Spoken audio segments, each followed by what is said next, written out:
Shalom Bapak Ibu Saudara yang terkasih dalam Tuhan Yesus Kristus, salam sejahtera bagi kita semua.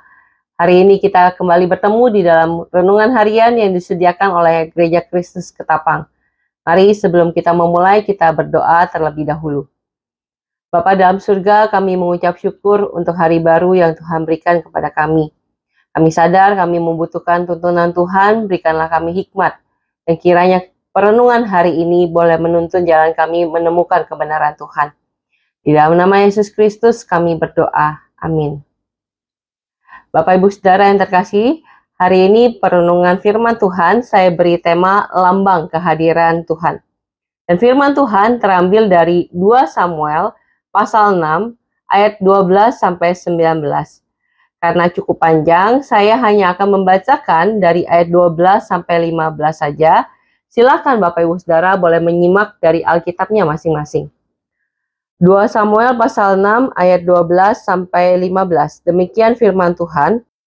Diberitahukanlah kepada Raja Daud demikian, Tuhan memberkati seisi rumah Obed-Edom dan segala yang ada padanya, oleh karena tabut Allah itu. Lalu Daud pergi mengangkut tabut Allah itu dari rumah Obed-Edom ke kota Daud dengan sukacita. Apabila pengangkat-pengangkat tabut Tuhan itu melangkah maju 6 langkah, maka ia mengorbankan seekor lembu dan seekor anak lembu gemukan. Dan Daud menari-nari di hadapan Tuhan dengan sekuat tenaga. Ia berbaju efod dari kain lenan.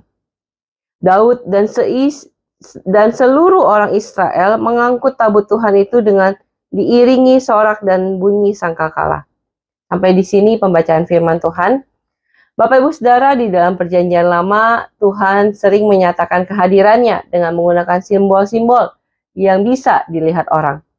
Misalnya ketika bangsa Israel keluar dari Mesir, ada tiang awan di siang hari dan tiang api di malam hari yang menyatakan Tuhan hadir dan menjaga bangsa kepunyaannya ini. Nah, di dalam bagian yang tadi kita baca, simbol yang Tuhan pakai untuk menyatakan kehadirannya adalah tabut perjanjian.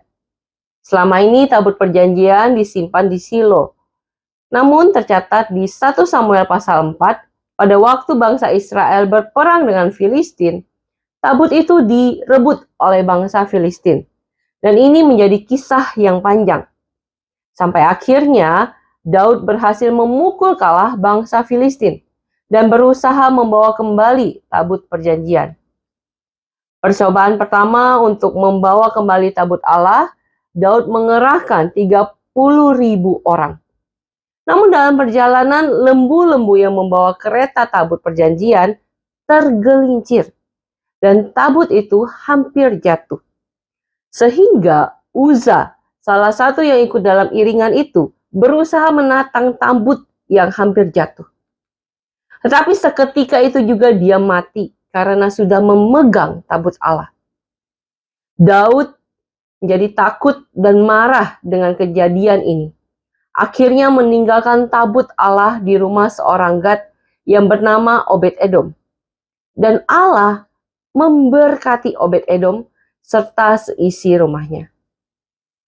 Daud yang mendengar kabar ini kembali untuk mencoba membawa tabut Allah.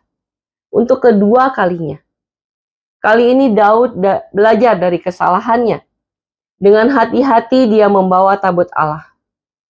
Di sepanjang perjalanan Daud menari dengan sukacita, memohon belas kasihan Allah, dan imam mengorbankan lembu setiap 6 langkah perjalanan mereka. Sampai akhirnya mereka tiba di Yerusalem. Tabut Allah tiba di Yerusalem. Bapak Ibu Saudara, mengapa perlu Daud bersusah payah membawa kembali tabut Allah dan menaruhnya di Yerusalem? Karena tabut Allah adalah lambang kehadiran Tuhan. Kehadiran tabut di Yerusalem bukan hanya untuk membuat keluarga Daud diberkati Tuhan. Tapi kehadiran tabut di Yerusalem, tempat di mana tahta kerajaan Daud ada, menjadi pengakuan dari Daud bahwa Tuhanlah yang menjadi pemilik atas tahta itu. Kehadiran tabut menyatakan bahwa Tuhan ada. Tuhan beserta. Tuhan akan menuntun dan memimpin Daud beserta seluruh bangsa Israel. Bapak Ibu Saudara, kehadiran Tuhan begitu penting dalam kehidupan kita. Saat ini kita tidak lagi memerlukan simbol-simbol apapun untuk menyatakan kehadiran Tuhan. Sebab kehadiran Tuhan sudah dinyatakan melalui Yesus Kristus yang datang ke dunia. Setiap kita yang percaya kepada Yesus sebagai Tuhan dan Juru Selamat dapat merasakan kehadirannya melalui Allah Roh Kudus yang selalu menyertai kehidupan kita. Kini kita bisa katakan bahwa kehadiran Tuhan nyata kita rasakan.